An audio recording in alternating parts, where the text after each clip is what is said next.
Was excellent. I will now introduce Ankit Sanan from Qatar as well. So if you want to take it over. Hi Ankit. everyone, how's everything? Good. Just let me know if you see my screen. Sir. Yeah, once you start sharing it, I'll let you know if it comes up full screen.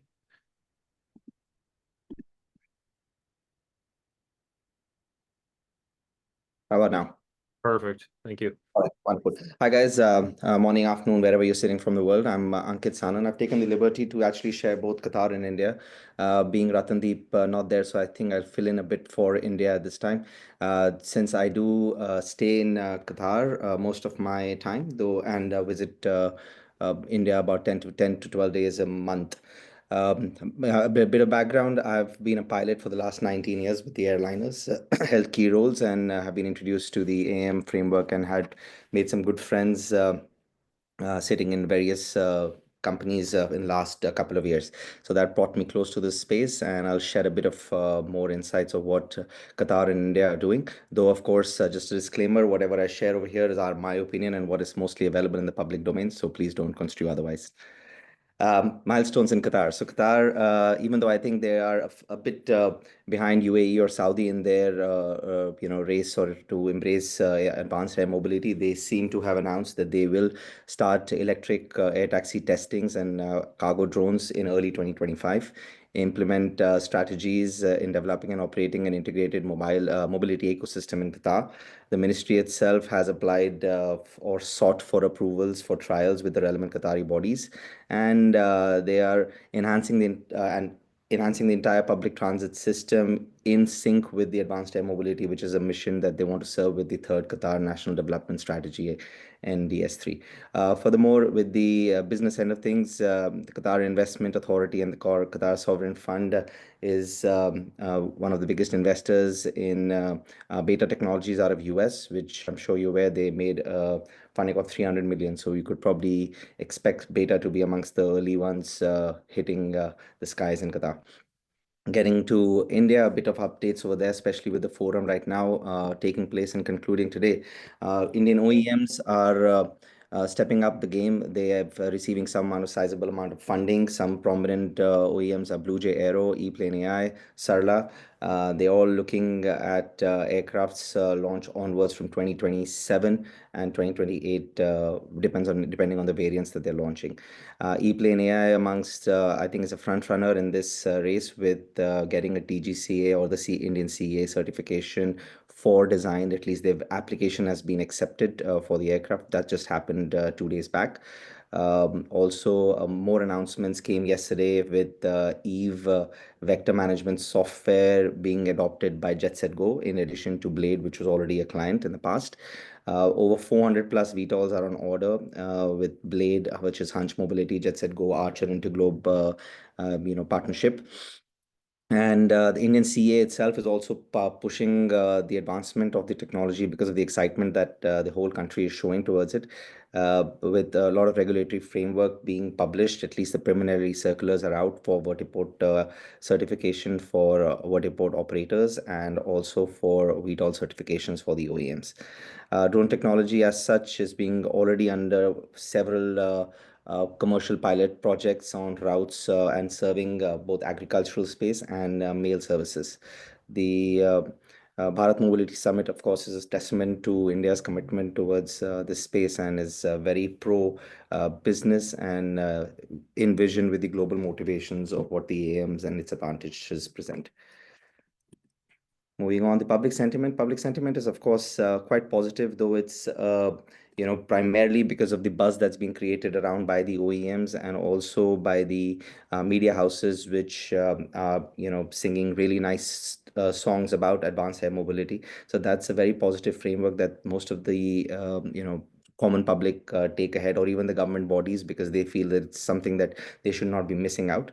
Though what an observation has been with some experts is a lot of money has been put into the OEMs to deliver on the aircrafts that they are promising to do so.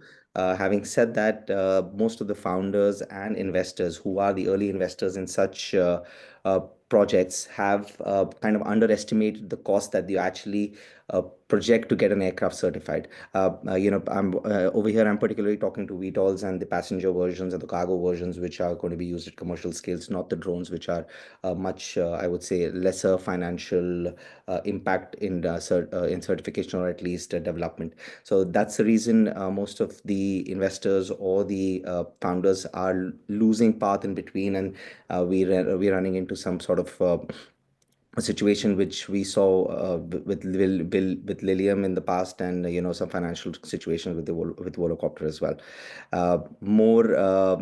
It's also because of the OEMs trying to do it all. That's a sentiment as well, that they are trying to be an operator, they're trying to be a manufacturer, they're trying to be a software provider, and that's probably one of the reasons why a bit of the struggle is coming into the aircraft actually being out there in the sky. That's pretty much on the sentiment. Also, there's less being done on the seeing the viability and commercializations of the businesses that will thrive around the VTOL space. There's a lot being done to create the R&D. There's a lot being done to break the news that okay, we can fly a aircraft in this space, in this capacity, with this economics. But there's less being done in actually studying that how will it actually become a commercially advantageous a business while you run those aircrafts. Moving on. These are some upcoming events, though there's nothing specific happening in Qatar in this particular space. India just is concluding the summit today, and these are a list of global events that happen over the year, which I'm sure a lot of people have access to. But that's where I felt it was relevant to kind of put it over here. Further, in conclusion, I see a lot of work still to be done with the battery technologies, with the range that they can provide to just go beyond the urban airspace and look at regional airspace, which is a much needed aspect of what India actually requires. Hybrid aircrafts need a lot of attention as well. That's something that will deliver the range and have fuels which will be more usable as well. Ancillary businesses and services is where a lot of focus should be put in, with people finding a path to commercialization. It's the industry is in, I would say, second gear, or rather third gear. The initial amount of funding and everything has gone towards the R&D and the development of the aircrafts, but the rest is going to be dependent on how the businesses actually make a success story out of it. And environment preservation, technology development, and enhanced user experience is something that we all understand that AAM is going to serve in the market. But bear in mind that everything is only possible if there's a commercially viable business around it. So OEMs are to deliver, the quotes, the numbers that they quote with 1.5, $2 per seat mile, revenues per seat miles. Those will actually become very relevant figures to work with.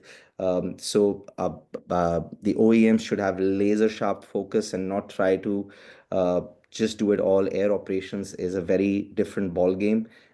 Their work should be in R&D and constantly innovate to make the machines as efficient and effective while this industry matures and gets into real commercial hands. That's what I would conclude with. With regards to my project, currently I am restricted by my board and my partners, who are quite a few renowned, to divulge much details about it. Though what I can share is we are going to be out of India. We are not an OEM. We're building an ancillary business which is going to be serving our clients and users, and we are ensuring it's a cash flow positive and a business viable business to work with, and not ensuring that we put in 500 million without getting an aircraft in the sky, or delivering to the unit economics that the business is actually required to deliver. That's my time. Thank you. And if you were to reach me, I'm Ankit Sanan. That's my India number. I'll put in my Doha number as well in the chat. Thank you.